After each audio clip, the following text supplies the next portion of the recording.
With that, welcome to Inside this midweek edition of Big Ten Today, brought to you by Walmart. I'm your host, Rick Pizzo. Thrilled to catch up with Andy Katz in just a bit. Andy, already inside the Chrysler Center, where tonight we see a top 20 showdown between the Wolverines and Maryland Terrapins. But there's no question, the big story, we have arrived at tournament time. The Big Ten Women's Tournament tipping off on Wednesday afternoon down in Indianapolis, and tipping off with a monster game between a pair of NCAA tournament hopefuls in Minnesota and Washington. Gophers and Huskies both probably have a little bit of work to do. Other games on Wednesday include Rutgers taking on Nebraska and Wisconsin against Iowa in the 14v11 matchup. For more on the bracket, welcome in Shimmy Miller, who will be part of our coverage Thursday through the weekend down in Indianapolis. Hey, Shimmy, first, let's start with the format. This is the first time we've ever seen a 15-team Big Ten tournament. We have 3 games as opposed to the previous 2 in round 1. And, of course, we have a handful of new schools, including the top 2 seeds in USC and UCLA. What's your overall take on the new 15-team format? Well, more basketball, more fun, right? I mean, it's, that's what you'd think. As the coach in me, I hate to be one of those 3 teams that get left out. I've been there when I was coaching in the A10 conference. The same thing, only the top, X number of teams make the tournament. There was one year we got left out. It's hard. I mean, March it's supposed to be for everyone. We talk about the student-athlete experience, and that's part of the student-athlete experience. I mean, the conference tournament is special. You've got, the bands are sending you off at the hotel, and all the fans are there, and all the teams are there in one spot, and there's just something that's electric about a conference tournament where you go into it feeling like you have a chance to win this thing. So I hate it for the 3 teams that get left out. Now, I understand why we had to do it that way, but I hate it for those 3 schools. But with that being said, Rick, it does put a little bit more sense of urgency on all the regular season games. I mean, you look at this year, it came down to the very last day for Purdue and Rutgers of whether or not those guys were going to get to go to Indy or get sent home. So it does put a little more importance on each regular season game. And it reminds us, when you get to tournament time, you always have to expect the unexpected. Typically, you will see a team on Wednesday win at least one, sometimes multiple games. Let's look at the teams that are playing on Wednesday. Is there a team among that group of 6, Shimmy, that offers you some intrigue, and if so, why? Iowa. And I know that Iowa is not used to playing on the first day of a conference tournament. But I like the way Iowa has been playing down the stretch. Lucy Olson, you look at the way she started the Big Ten season compared to the way she finished. It's night and day. She's a totally different player. I think she really struggled with the physicality of the league, adjusting to bigger, stronger, longer defenders. And she cracked that code. She really figured it out. And you look at her numbers. Numbers don't lie. They don't tell the whole story, but they don't lie. And you look at her numbers, not specifically, I'm talking about her free throw rate, her efficiency, her 3-point efficiency. You look at her numbers down the stretch, her points in the paint compared to how she started. So I really like the way she's been playing lately. Sydney Volter is playing like that senior that we all thought that she was going to come out of the gate with. She struggled with a little bit of a knee injury, but I like the way that Iowa defends. This is a defensive Iowa team. I thought they had a bad break against UCLA. They could have easily won that game. They were one call away from possibly beating UCLA and having so much momentum going into this tournament. So keep your eye on Iowa. They've been there, even though, some of the players have changed. The core of that group, a Falter, Feuerbach, Hannah Stolke, they've been here before, and they know what it feels like to play on the last day, so don't underestimate that. And, of course, Jan Jensen has not been here before as a head coach, but she has all sorts of experience on that bench in the Big Ten tournament, even inside this arena. As for teams getting started on Thursday, Shimmy, I know you've had a lot of interest in Michigan State, not just heading into this tournament, but all year long, and the job that Robin Freilich has done ever since she arrived in East Lansing. What makes Michigan State such an interesting team heading into a one-and-done scenario like we have this week? Oh my goodness. Rick, you go back to October. I said, at Media Day that Michigan State was my team to watch, to keep an eye on. And I didn't want to mess this up. So I brought receipts, as the kids say. Michigan State, they're balanced. They've had at least 7 different players this year lead them in scoring. They have depth. They're giving you over 25 points off the bench. That's depth. They can defend. There was one point in the conference just last week where they were top 2 in steals. They were number 1 with points off turnovers. They have 3 different players who finished this year top 10 in steals, and they didn't have a single individual player, make the all-defensive team, which is wild to me. But that just speaks to what they do as a team. They are so connected as a team, and then they turn that into points. They were number 1 in pace of play. They were number 1 in fast break points. So they were number 2 in scoring, right behind USC. So I don't know why we're not talking about Michigan State enough. This is a team that could beat Michigan by 30, or you lose to Michigan by 10. This is a team that can take you right to the stretch at UCLA or at USC, right down to the wire, or mess around and lose to Ohio State or barely beat Minnesota. So they're kind of streaky, but they're also a second half team too. And I think the way that they play, how defensive focused they are, how fast they play, how deep they are, how balanced they are, and they wear you down. So all their numbers, all their stats are better in the second half than they are in the first half because of their style of play. The way that they play is built for a conference tournament. So keep your eye on Michigan State. And also, you said it, Robin Fralick, she can coach. And she won a Division II national championship. She's done a phenomenal job at every stop. She can coach. So keep your eye on Michigan State. Shimmy, I know this makes no sense geographically because the tournament is played in Indianapolis, but I think it's fair to say the championship actually goes through L.A. That's because USC is the number 1 seed, the regular season champ, UCLA the number 2 seed, but like USC is in great position to get a number 1 seed at the NCAA tournament. How much pressure do you think these L.A. schools are feeling, getting set to play in their first ever Big Ten tournament as the clear favorites to reach Sunday's championship game and play against each other? How funny is this, Rick? We did the schedule show together, the schedule reveal show, and literally we stood on set and we said the road to a Big Ten championship goes through LA. And now here we are a few months later, and that's correct. I think we should both get raises, Rick. But I don't think USC is feeling as much pressure as UCLA is. I think right now UCLA is feeling that pressure. And, I'm not a bracketologist, but I do think that if they get bounced early, if they get upset and they mess around and get bounced early, that their number 1 seed might be in jeopardy. I believe that. And so I think USC, I like the way USC is playing right now. They're the outright champs. I don't really think they're feeling any pressure coming into this tournament. And if they are, then watch out for the other teams because Juju Watkins is best under pressure. But it's UCLA that I think needs to make it to that championship game, or at least not get upset in one of the early rounds. Shimmy, I want to ask you about a team that could potentially challenge USC or UCLA. You've already talked about Michigan State and what they offer, but I think Maryland is on your list as well. And we saw the phenomenal finish for the Terps in the regular season and that dramatic win over Ohio State to close things out. Why could Maryland be a team that ends up to be a giant killer down in Indy? I mean, Maryland was picked preseason number 4, and they finished 4. And so everyone's like, well, what's the big deal? They met expectations. Well, they were picked to finish 4 before Bree McDaniel went out for the season with a torn ACL. Before Cheyenne Sellers, hurt her knee and has really been hobbled the rest of the season, playing through, playing with a lot of toughness and grit down the stretch, and they still finished 4th.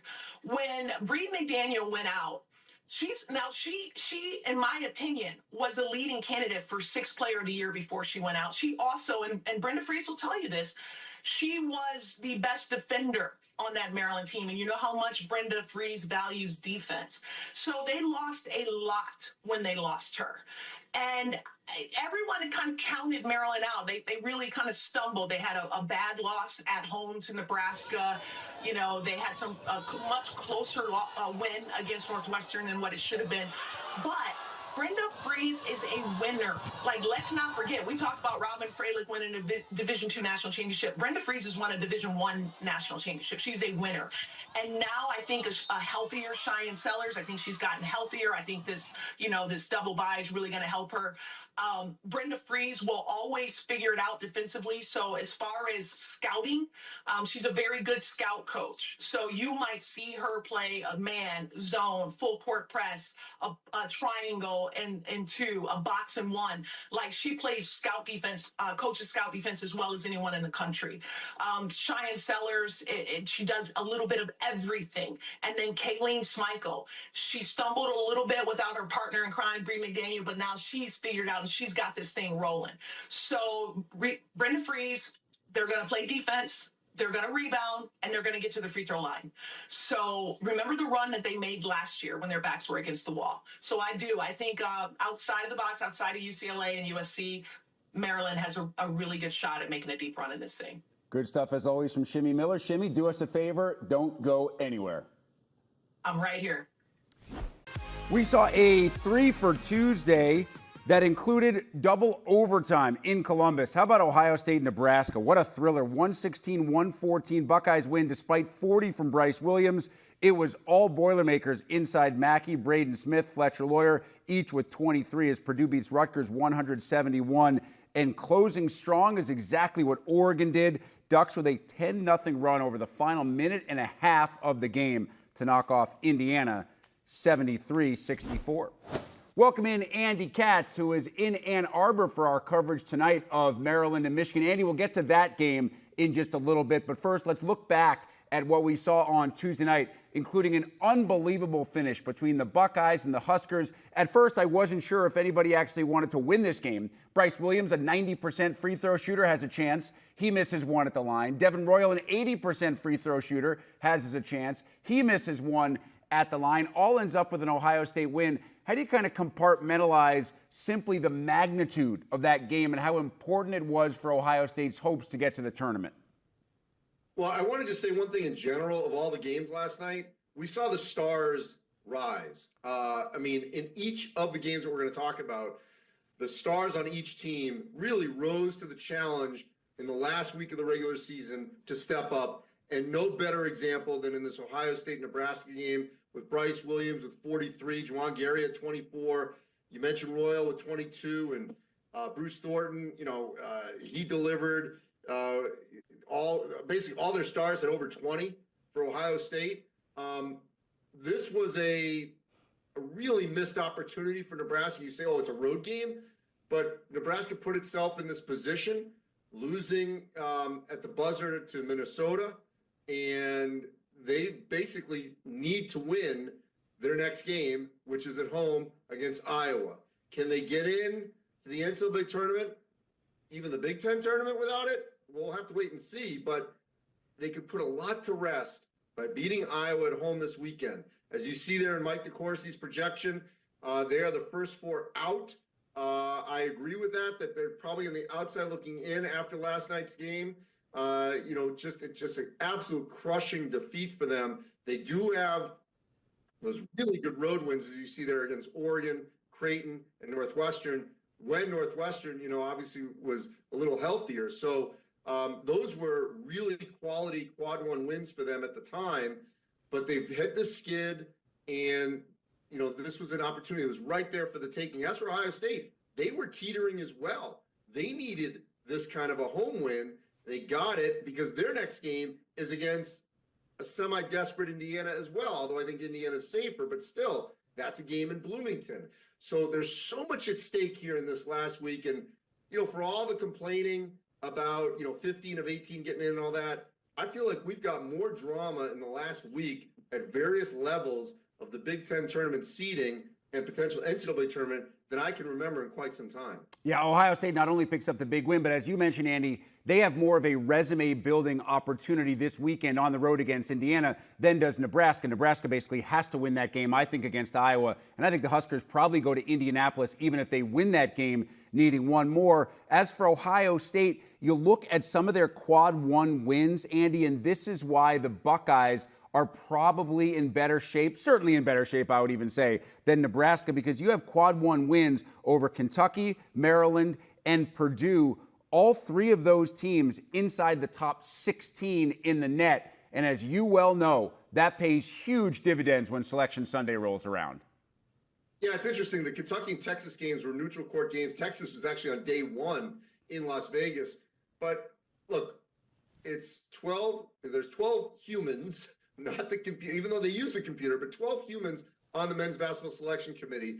And you can't tell me that that Kentucky win will not resonate a little bit more. It'll just jump off the paper. Why? Because first of all, it was in December. It was December 21st when not a lot was going on, not even a lot of bowl games that day. And so a lot of people saw that game. And they won by 20 at Madison Square Garden. A pro-Kentucky crowd. That win is on that shelf, and I think it's there. And that really, if you were to if Ohio State was really right on the edge of getting in or out, to me, that would be a difference maker when you look at the body of work. That win over Kentucky, it has great shelf life throughout the course of the season. I think what's not up for debate, Ohio State, Nebraska, two teams that no matter what happens this weekend will feel like when they go to Indy, they need to have some success to feel a lot better when Selection Sunday rolls around. Now, you mentioned Indiana as a team that you feel pretty comfortable about being in the field right now, despite the fact that they missed a great opportunity, Andy, on Tuesday, up by 1 minute and a half to play against Oregon. I understand it's in Eugene, so it's always going to be tough to close, but I did not see that coming as Oregon caps that game with a 10-0 run in the last 90 seconds. Yeah, I think if the disappointing thing for them would probably be Mackenzie Mbako. He goes 2 for 10, really didn't deliver. I would say, though, Trey Galloway, who it looked like, he took a shot to the face in that game, comes back, he makes big shots. He's such a gamer.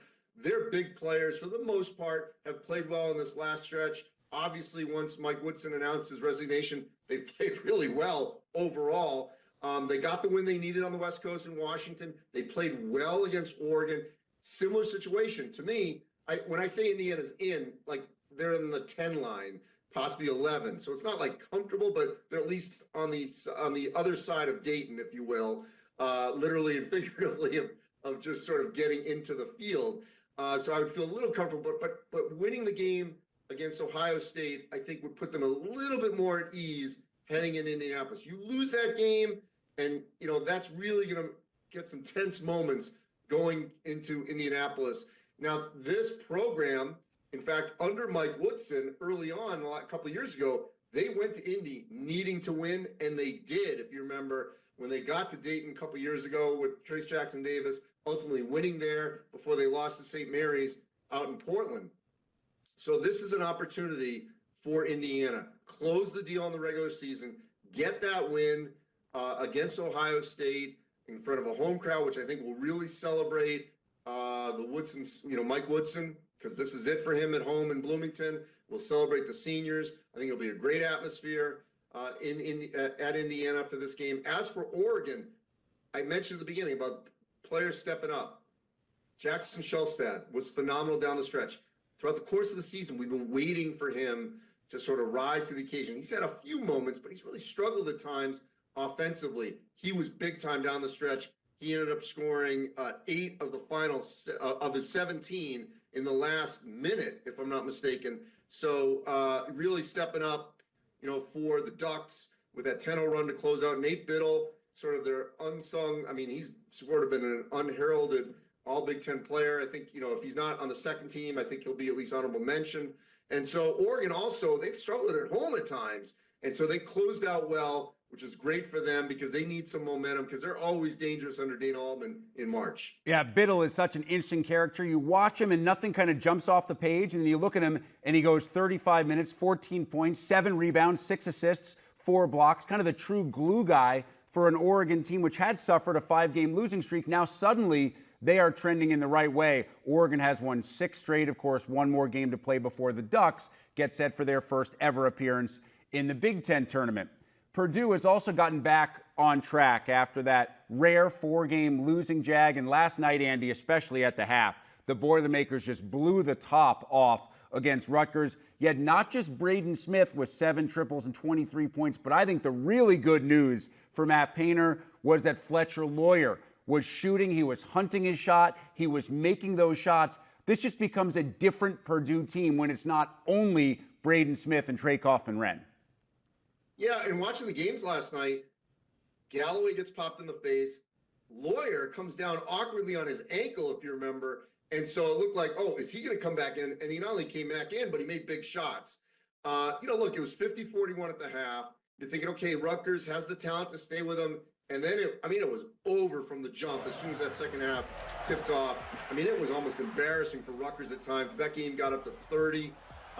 Purdue looked like the Purdue that we all sort of projected at the beginning of the season. I thought that second half might have been the best second half they have played all season. If they can duplicate that in any way down the stretch, they got this monster game Friday night against Illinois, which will have seeding implications both for the Big Ten and the NCAA tournament. They are now, again, a potential favorite to win the Big Ten tournament in Indianapolis, where they're going to have a great crowd next week. A week ago or a week and a half ago, I don't know if we could say that because they were really trending in the wrong direction, but they got great contribution from everybody. Their defense was outstanding. You saw their experience. It was night and day, their experience versus Rutgers. And it just got completely out of hand. And if you just landed from Mars and saw that Purdue second half, you would say, oh, that's one of the best teams in the country. They played like one of the best teams in the country last night for that final 20 minutes. Yeah, and right now they are in position for the double bye, but there are teams with games in hand just behind them that actually have some tiebreaker scenario situations over Purdue. Would you be buying Purdue as a potential team to actually win the Big Ten tournament based on the last couple of games, even taking into consideration what happened during that 4-game losing jag? Yes. Regardless of seed. What? Regardless of seed. You and I have obviously, worked together a lot in these last 4 years of these Big Ten tournaments, and Purdue has consistently been good, whether it's been in Indy, Chicago, Minnesota. They rise to the challenge. It's an interesting thing. I'm here, and we'll talk about this game later and the importance. But one key point I just want to bring up that Kevin Willard was just talking to us about for Maryland shoot around here, their game day practice, about that importance of the double bye and how hard it is to win the Big Ten tournament. When you are playing on, certainly if you're playing on Wednesday, but definitely if you're playing on Thursday, you're sort of all playing catch up on Friday, Saturday, Sunday of a team that maybe have had that rest.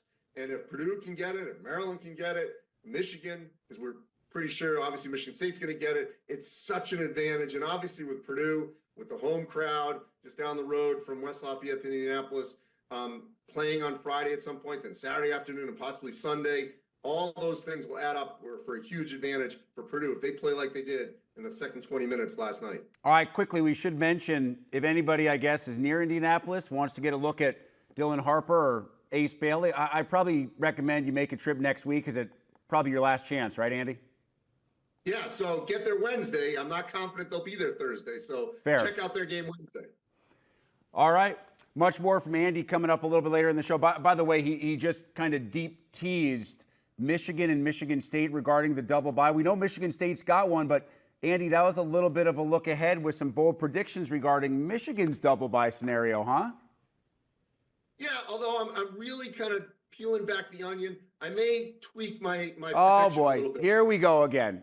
So we're basically, as you can see, courtesy of today's big stat presented by Walmart, it's been a minute since a low seed made a deep run in the Big Ten women's tournament. In 2019, both the 13-seeded Badgers and 11-seeded Boilermakers made the quarterfinals, but you have to go all the way back to 2016 for a team with double-digit seeding to reach the semifinals. In fact, it's only happened twice since the 2011 tournament.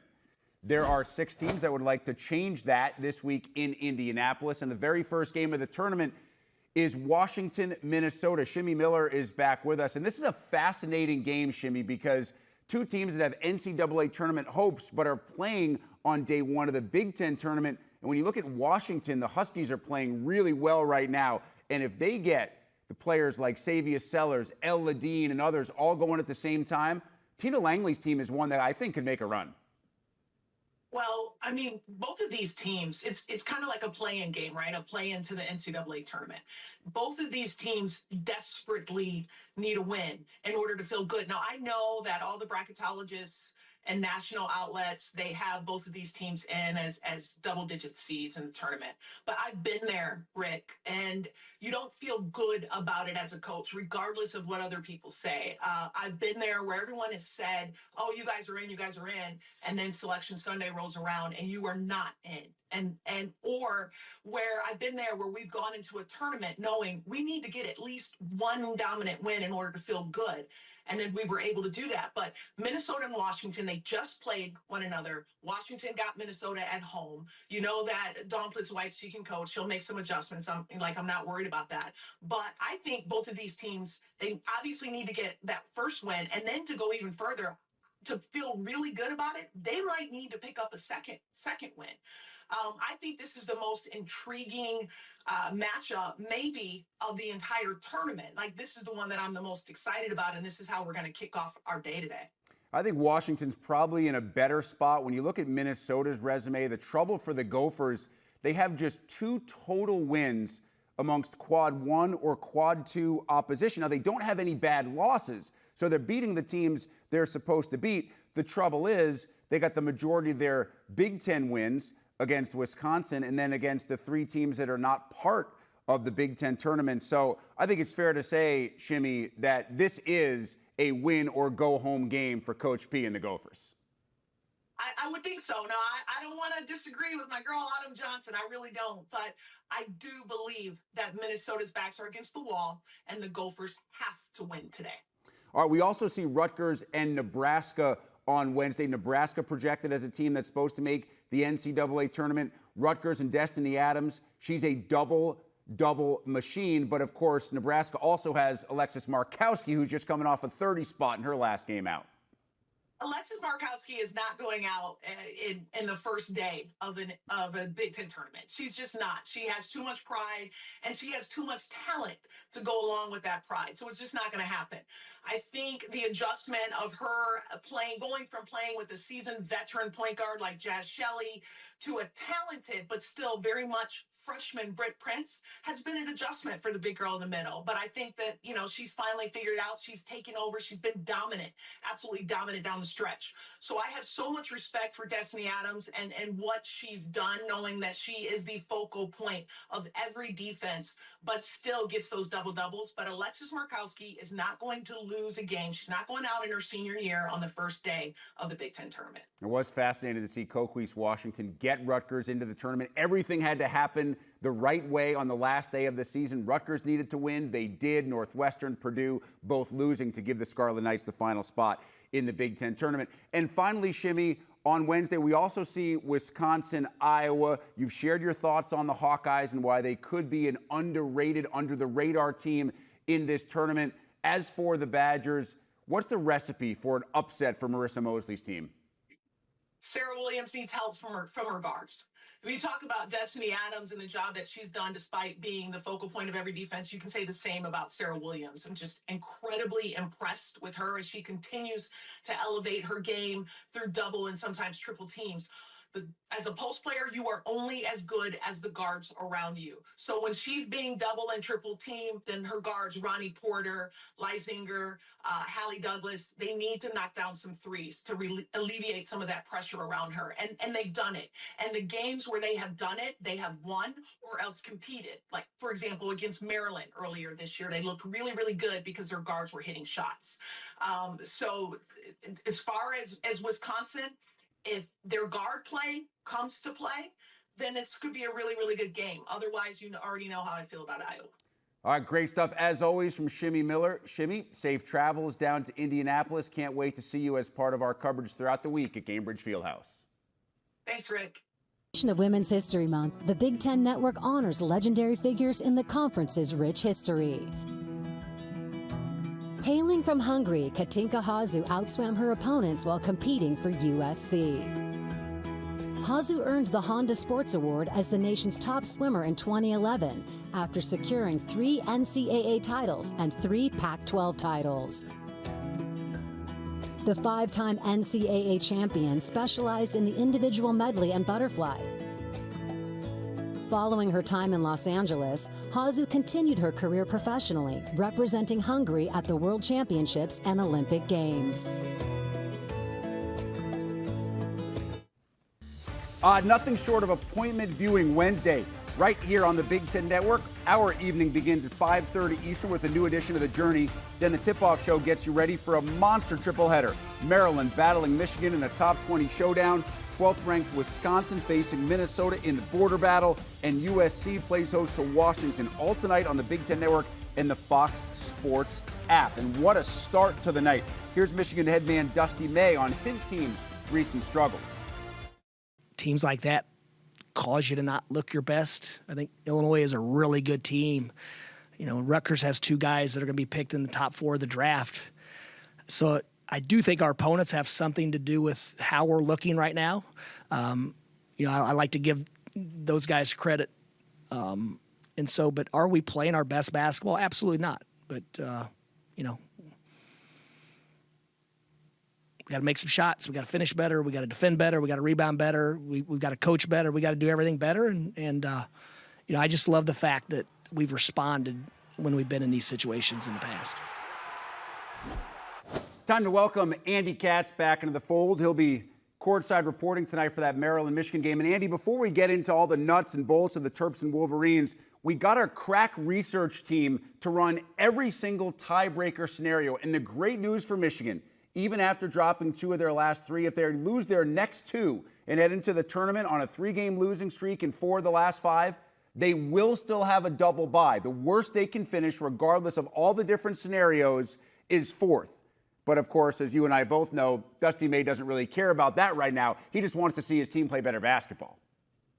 And you know what that says, Rick? That says that every game matters. And way back in December, when they beat Wisconsin, that game is potentially what will keep Michigan in the double bye scenario, playing Friday instead of Thursday. So when we get all worked up, you know, back in December, that's for a reason, because those games matter when we play those Big Ten games, you know, in the first weekend around the football championship weekend. So yeah, for Michigan, again, also scheduling mattered.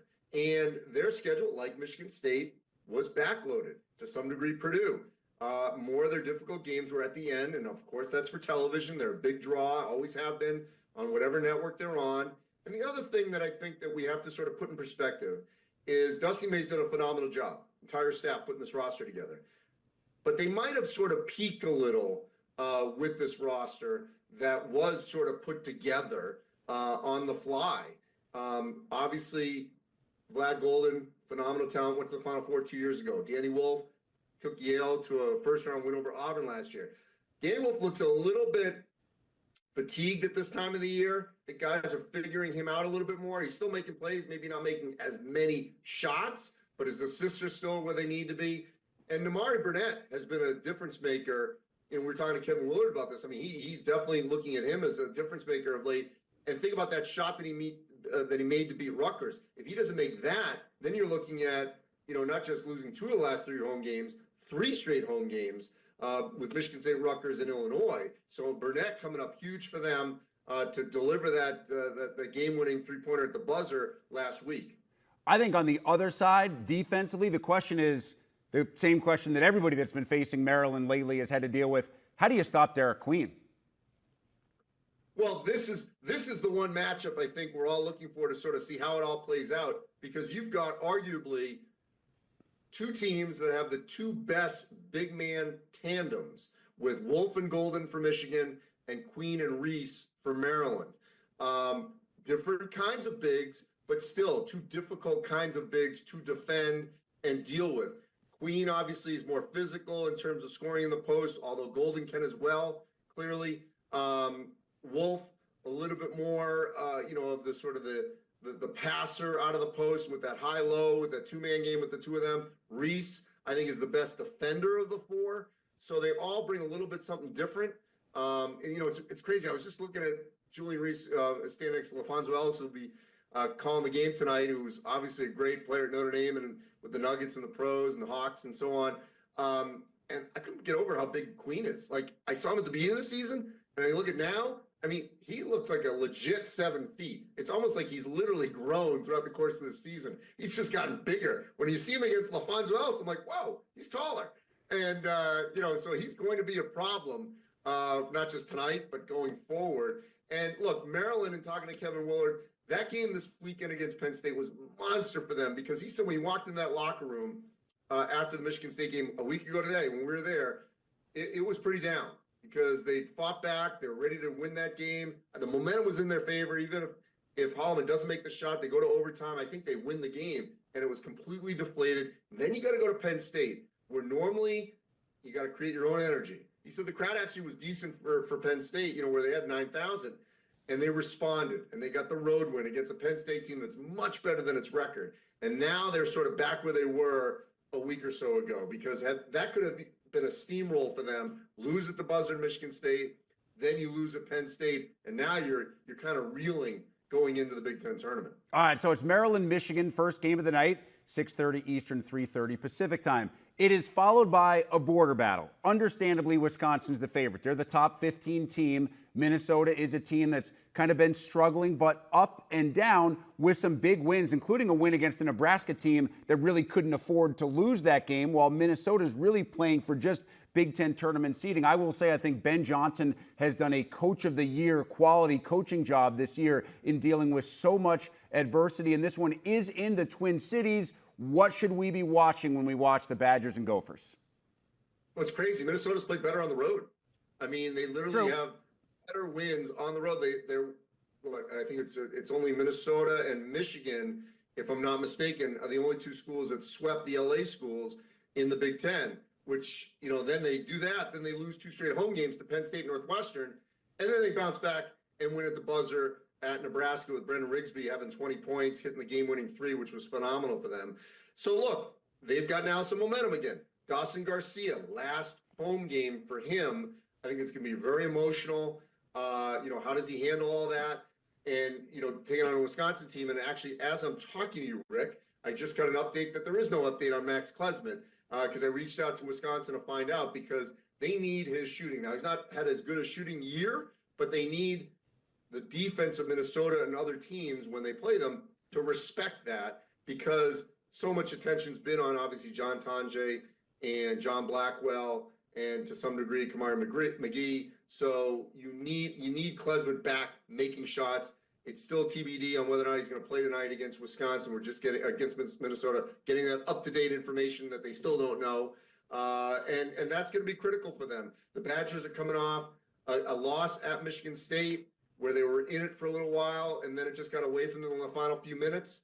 They're going to be fighting for a double bye regardless. I think they're a 3 or 4 seed in the NCAA tournament because their resume is so good. So you could argue this game's probably more important for Minnesota in terms of Big Ten tournament to make sure they stay in the Big Ten tournament. But either way, I expect a late possession game.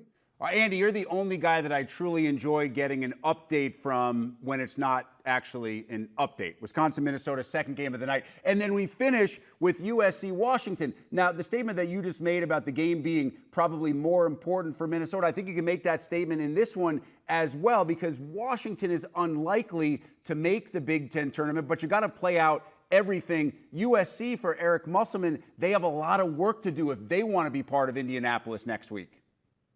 Yeah, I mean, look, they've got 2 games left, and this is the one they absolutely have to get. I think if they can win this one and you beat UCLA on the road, that's the gravy, that's the bonus. But the scenario where they, sort of looking at all the different tie-breaking scenarios, they lose the tiebreaker to Northwestern because they lost to Northwestern, unless they sweep these 2 games. If they sweep these 2 games, then that's the scenario where they get in, and if Northwestern loses to Maryland, Northwestern does not get in. So there's a lot to play for USC, obviously, in this final week, but it won't matter Saturday if they can't win tonight. They've got to get this one against Washington. Washington can be the spoiler here and really sort of just keep USC going sideways and potentially knock them out of the Big Ten tournament. Of course, we see what happens with Iowa. They play Michigan State tomorrow, but at the same time, this would be a crushing defeat for USC's chances for the Big Ten tournament if they lose at home to Washington. Nothing like a midweek triple header with all sorts of stuff still up in the air. Final week of the regular season inside the Big Ten. It is now time for one final break here. Some new names and familiar names have been added to the College Football Playoff Selection Committee, including former Michigan State football head coach Mark D'Antonio and current Maryland Athletic Director Damon Evans. Ward Manuel and his crew out after their 3-year term. Baylor AD Mack Rhodes, the new chair of the CFP Selection Committee. Don't forget, coming up this weekend, it is our coverage of the 2025 Big Ten Wrestling Championships. We have 9 hours of live action from Session 1 all the way through the championship round on the Big Ten Network. You have Shane Sparks in the famous quad box and so much more. Exclusive individual mat coverage also streaming throughout the weekend live on Big Ten Plus. Before we welcome in Andy Katz to the show once again, we show you his all Big Ten predictions. Unofficial. Andy does have a vote, but he doesn't have the only vote when it comes to the all Big Ten teams. His first team selections include Braden Smith, your player of the year, John Tonje, TKR, Nick Martinelli, and Vlad Golden. On the second team, you'll find Bruce Thornton, Bryce Williams, Danny Wolf, Derek Queen, and Dawson Garcia.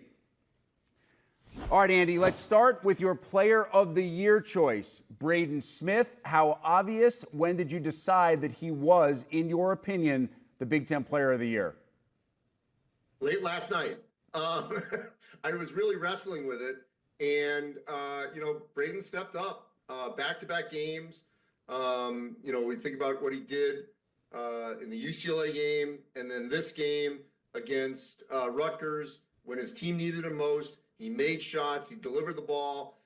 Ultimately, he had a little, like the entire team, had a little bit of a mini skid, a couple weeks ago. That's okay.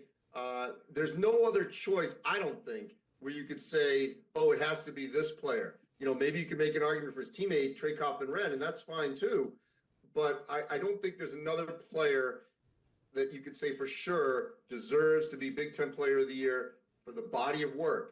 Now, the one thing you did not see in that entire list of 10 players is a player from Michigan State, which sort of speaks to the likely Big Ten outright champs, how balanced they've been, that they've won this without having one star. They may have an NBA draft pick lottery guy in Jace Richardson who's come on late. He'll be on the All Big Ten freshman team, but he hasn't done it throughout the course of the entire season to be All Big Ten. I will say this. I know you can't select a player from a team. It would have to be a very rare occasion, team that's barely going to make the Big Ten tournament if they do get in and not an NCAA tournament team.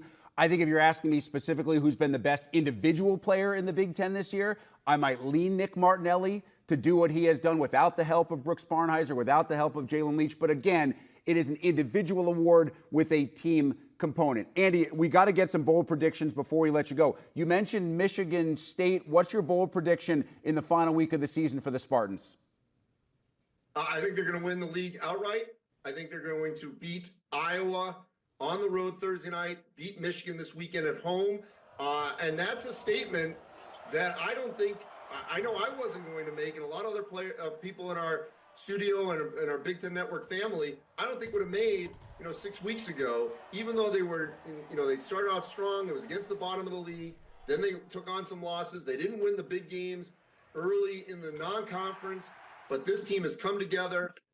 Their freshmen who became sophomores have played exceptional. Jace Richardson's come along, great by committee in the middle, and Michigan State in a loaded Big Ten, I think is going to win this league by themselves. And lastly, your bold prediction with Michigan, we have 30 seconds left here, is that you see the Wolverines struggling, so the Spartans would actually clinch tomorrow night. Yes. We'll see what happens tonight, with Maryland. But if Maryland wins, they've got the momentum. Then Michigan State can clinch by beating Iowa in Iowa City. And Michigan could run the risk of basically being on a 3-game losing streak heading into the Big Ten tournament. But as we explained, because of the way that all these tiebreakers shake out, I don't want to get into the math, the round robins, the head-to-heads. You divide by pi, you carry the one. I was told there would be no math. Michigan will have a double bye regardless. For Andy Katz and Shimmy Miller, I'm Rick Pizzo. As always, we appreciate you hanging out with us here on Big Ten Today.